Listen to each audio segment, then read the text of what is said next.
Tunakukaribisha ndugu mpenzi kwa kuweza kufuata video yetu. Karibu kwenye channel yetu Mhubiri na Mashauri. Tutasoma katika Matendo ya Mitume sura 17 shairi la 1 hadi 9. Wakapita katika Amfipoli na Apolonia, wakafika Tesalonika ilipokuwa sunagogi la Wayuda. Na Paulo kama alivyokuwa desturi yake akaingia kwao, akasimulia nao maneno ya maandiko Sabato 3. Akayafunulia na kuwaeleza ya kuwa imepasa Kristo kuteswa na kufufuka toka wafu. Akawaambia, huyu Yesu ambaye ninawahubiri ninyi habari zake ndiye Kristo. Wengine wao waliamini wakaungana na Paulo na Sila, na Wayunani wengi waliogopa Mungu, wanawake wakubwa si wachache. Lakini Wayuda wakaona wivu, wakajitwalia watu wabaya toka katika watu wa ovyo pasipo heshima. Wakakutanika makutano, wakafanya makelele katika mji mzima, wakakwendea nyumba ya Yasoni, wakatafuta kuwatoa nje mbele ya watu wa mji. Na wakati wasipowakuta, wakakokota Yasoni na ndugu wengine mbele ya wakubwa wa mji, wakipiga kelele wakisema, watu hawa waliopindua dunia wamefika hapa vile vile.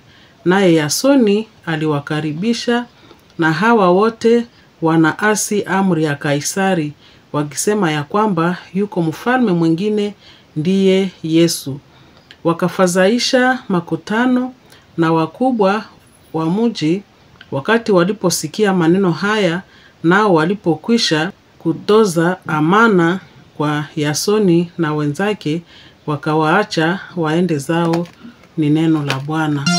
Somo letu linahusu changamoto za Injili. Changamoto za kupasha Injili.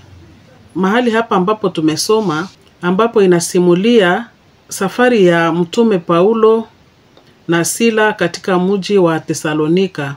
Katika shahiri hizi tunaona jinsi Paulo alivyofanya kazi ya Mungu kuhubiri Injili. Na pia wanatuonesha changamoto alizokutana nazo wakati alipohubiri Injili. Paulo, mtume wa Mungu, pamoja na Sila walipita katika mji ambayo waliita Amfipoli na Apolonia, na walifika Tesalonika ambako walikuwa katika sunagogi la Wayuda kwa kuhubiri habari njema. Katika sinagogi hiyo, Paulo alichukua muda wa siku 3 au Sabato 3, ndivyo Biblia ilivyosema, wakihubiri kuhusu Yesu na kufunulia watu kwamba Yesu ndiye Kristo. Alifungua maandiko akionyesha jinsi Kristo alipashwa kuteswa na kufufuka. Paulo akasema, huyu Yesu ndiye ninayewahubiri habari zake. Kristo maana yake Masia. Wayuda walijua ya kwamba kuna Masia ambaye wanamngoja. Lakini Wayuda hawakuelewa ya kwamba huyu Yesu ambaye amefika kwao ndiye yule Masia ambaye walikuwa wanamngoja. Alafu Paulo na Sila walikuwa wanawahubiri ya kwamba Yesu Kristo ndiye Masia. Kristo maana yake Masia. Wayuda walijua Masia, yaani Kristo, ila walimkataa Yesu. Kuelewa Kristo ni neema kweli. Ni neema kubwa. Yesu alisema na wanafunzi wake ya kwamba heri ninyi, maana macho yenu yameona mambo ambayo watu wengi walitamani waone, lakini hawakuyaona. Yesu alisema na wanafunzi wake mambo haya kwa sababu alijua Wayuda wengi wamepofushwa macho. Una neema kubwa wewe ambaye umesikia habari za Yesu na unaikubali. Sisi tumepata neema hiyo kubwa. Wengine wanapofundishwa juu ya Yesu Kristo, macho yao yanafungwa na shetani. Wanapofushwa macho na shetani, wasigundue ya kwamba Yesu ndiye Kristo. Wasigundue ya kwamba Yesu ndiye Masia. Wayuda walingojea Masia, tena alipofika wakamkataa. Hawakukuwa na ufahamu wowote. Tunaweza kusema asante kwa Mungu kwa neema yake kubwa kutufungua macho tuweze kujua ya kwamba Yesu ndiye Kristo. Paulo katika kupasha habari njema, watu wengi walimsikiliza na wengi waliamini, na hii ilikuwa mafanikio katika habari njema aliyoitoa. Katika kuhubiri kwake, hii ilikuwa mafanikio. Wengi walimsikiliza na wakaamini neno. Na katikati yao kulikuwa pia Wayuda. Na neno la Mungu lilisema ya kwamba kulikuwa pia na wanawake wa kabila la juu na watu wengi wa mataifa mengine. Na hii ilisababisha hesabu ya Wakristo kuwa kubwa. Wakristo wapya wakakuwa wengi katika mji wa Wayuda. Alafu hii ilileta wivu kutoka kwa watu ambao ni watawala. Watawala wa Wayuda walisikia wivu kwa ajili ya habari za Yesu Kristo na kuona ya kwamba watu wengi wametoka katika dini lao na kuweza kufata mafundisho ya Paulo. Na walishawishi watu kuunda kisa kwa ajili ya Paulo, wamshtaki Paulo. Wakaenda kutafuta watu ambao watamshitaki Paulo. Walijitahidi kutafuta Paulo na Sila na wakampata, lakini walishindwa kumkamata kwa sababu alikuwa ametoka mahali ambapo alipokuwa akipanga. Lakini kuna mtu mmoja ambaye walimuita Yasoni, na huyu mtumishi alikuwa amekubali mafundisho ya Paulo, alikuwa amekubali Yesu Kristo. Kwa hivi aliwakubali kuwapangisha nyumbani mwake, na watu waliokuwa wakitafuta Paulo na Sila wakashitaki Yasoni. Wakasema huyu ndiye anapangisha watu hawa ambao wamebadilisha watu kwa mafundisho yao. Walisema kwamba Paulo na Sila wanapinga amri za Kaisari. Hii ndio ilikuwa mashitaki kwa Paulo. Wakisema kwamba Paulo anasema kuna mfalme mwingine ambaye ni Yesu. Na hii ndio ilikuwa mashitaki ambayo walioleta kwa Paulo. Yesu kweli ni mfalme. Yesu ni mfalme, ukatae ukubali Yesu ni mfalme. Tena ni mfalme wa wafalme. Na anakuwa na mamlaka mbinguni na duniani. Maana ya somo hili ni nini? Kwa nini tunasoma somo hili? Mungu anataka kutuambia ya kwamba tuhubiri injili. Paulo asingehubiri injili kama leo sisi hatukupata injili. Mungu anatukumbusha ya kwamba ni wajibu wetu kuhubiri injili. Kama vile Paulo alionyesha ujasiri katika kuhubiri injili. Katika masunagogi alitangaza habari njema. Tutangaze habari njema ya Kristo. Tuonyeshe ya kuwa injili ni kwa watu wote kama vile Paulo alivyofanya. Injili si kwa watu wamoja.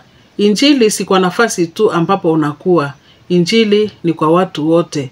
Tunaona kama vile Paulo alisafiri akitoka nafasi hii akienda nafasi nyingine kwa ajili tu ya kupasha habari njema ya Yesu Kristo. Na wewe Mkristo wa leo, wewe muamini wa leo, uhubiri injili. Maana hii ndiyo kazi ambayo Yesu Kristo alituachia akisema ya kwamba tuenende katika dunia yote, tukawafundisha watu neno la Mungu. anayeamini abatizwe. Katika somo hili pia tunapata neno ambalo linalotuambia tusiogope upinzani. Wakati wa kuhubiri Injili, Paulo alikutana na upinzani kutoka kwa Wayuda wenye wivu, ambao waliona mafanikio yake kama kitu cha kuwatisha, kuwaogopesha. Waliogopa watu wanaomsikiliza Paulo na wanaoamini ya kwamba Yesu kweli ni Masia, wanatoka katika dini yao, wanamfuata Kristo na kuacha dini yao ya Kiyahudi. Hii inatufundisha ya kuwa katika huduma tunazozifanya kwa ajili ya Yesu Kristo, upinzani na changamoto ni sehemu ya huduma ya Kikristo. Kila Mkristo angeelewa hii. Watu wanaohubiri Kristo, watu wanaopasha Injili wanatukanwa, wengi wanafungwa na wengine wanauawa juu ya kutoa habari njema ya Kristo. Hivi kwako upinzani utakapofika, wakati kuuawa itafika, wakati kufungwa itafika, utakuwa je? Katika somo hizi neno la Mungu linataka kutuonesha ya kwamba Yesu ni mwenye mamlaka. Ujumbe wa Kristo unaweza kuvuka mipaka, kutoka kwa nafasi ambako ulipo na kwenda kwa nafasi nyingine, kama vile Paulo alikuwa akienda. Unaweza kuvuka mipaka ya kijamii, unaweza kuvuka mipaka ya kisiasa, kwamba Yesu Kristo ni mfalme. Tutangaze ufalme wa Yesu Kristo. Yesu ni mfalme wetu, tena ni mfalme wa wafalme. Sisi waamini sharti tushikamane na imani. Ndugu huyu Yasoni ambaye aliyejitolea kupokea na kukaribisha mitume wa Yesu Kristo, Paulo na Sila, anatuonesha umuhimu na mshikamano wa kulinda watumishi wa Mungu ambao wanamtumikia kwa kweli. Alijua ni hatari, lakini aliwachunga, aliwakaribisha nyumbani mwake. Hii ni vita vya imani pia. Wewe unaye mpa mtumishi wa Mungu kikombe cha maji, Mungu anasema ni yeye unampatia kikombe hiki. Kwa hivi Yasoni alipolinda na kusaidia Paulo na Sila, ni Mungu ndiye alikuwa anafanyia jambo hili. Tunapofanya kazi kwa ajili ya watumishi, wainjilisti, wanaofanya huduma ya Mungu, tunapoleta msaada kwao, tujue ya kwamba ni kwa Mungu ndipo tunaleta msaada huu. Huyu Yasoni alipelekwa mahakamani na akalipa kwa ajili ya watumishi wa Mungu. Kwa mwisho wa neno hili, kitu gani tunaweza kusema ambacho tunaweza kuzingatia? Tuelewe ya kuwa kanisa ili likomae lilipitia mambo mengi na changamoto nyingi. Ili wewe ufikiwe na habari njema, ili mimi nipate habari njema, changamoto zilikuwa nyingi kwa waliopasha habari njema. Kuna nafasi ambako watu hawawezi kusema juu ya Kristo, watu hawawezi kushika Biblia. Nafasi hizi ziko. Je, itakapofika utafanya nini? Neno la Mungu linatuambia tushikamane na imani, tusichoke. Katika huduma tunapitia shida la upinzani kutoka njia mbalimbali. Watu wenye wivu hawawezi kukosa, watapenda wakunyamazishe. Tuwe na msimamo kama vile Paulo na Sila walikuwa na msimamo. Tuwe na mshikamano hata mwisho wa imani yetu. Hata mwisho wa kazi yetu hapa duniani, tuendelee kuwa na msimamo. Tusiache kufanya huduma za Kristo. Tusiache kuhubiri Injili ya Kristo. Maana hii ni kwa waamini wote. Kila muamini ambaye amemwamini Yesu Kristo ana kazi hii. Asante kwa kuweza kutufuata kwenye video yetu.